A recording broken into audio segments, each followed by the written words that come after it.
நம்ம கையல் வந்து பார்த்தீங்கன்னா, இப்ப தான் ரொம்பவே ஹேப்பியா இருந்துட்டுருக்காங்க. ஏன் அப்படின்னு பார்த்தீங்கன்னா, எப்படியோ அந்த ரூ. 5,00,000 பிரைஸ் மணி வந்து பார்த்தீங்கன்னா கிடைச்சிடுச்சு அப்படின்னா, அதுக்கப்புறம் நம்ம நெனச்சது எல்லாமே நடந்துரும் அப்படிங்கிற மாரி. கண்டிப்பா இந்த போட்டி வந்து பார்த்தீங்கன்னா, ரொம்ப டஃப்பா தான் இருக்க போகுது. கொஞ்சம் நஞ்சம்லாம் கிடையாது.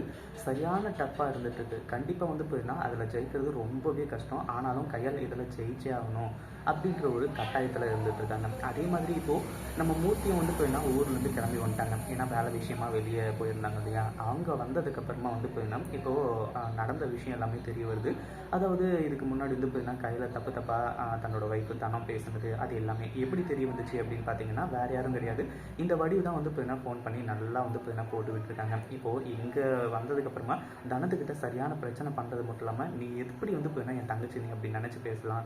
அப்படின்ற மாரி வந்து கேட்டுருக்காங்க. அப்பதான் வந்து பார்த்தீங்கன்னா, நம்ம கையில இருந்துட்டு, "இங்க பாருங்கண்ணே, அண்ணி வந்து பார்த்தீங்கன்னா, இப்போ எல்லாத்தையுமே மாத்திக்கிட்டாங்க. இதுக்கு மேல அத பத்தி வந்து பேசாதீங்க. அதே மாதிரி அண்ணிய வந்து பார்த்தீங்கன்னா, அடிக்கிறதோ, திட்டுறதோ இனிமே கூடவே கூடாது. என் மேல சத்தியமா சொல்றேன்." அப்படின்னு சொல்லிட்டு, நான் மேல கையெழுத்து வச்சுக்கிட்டு சத்தியமா வந்து பண்ணி சொல்றாங்க.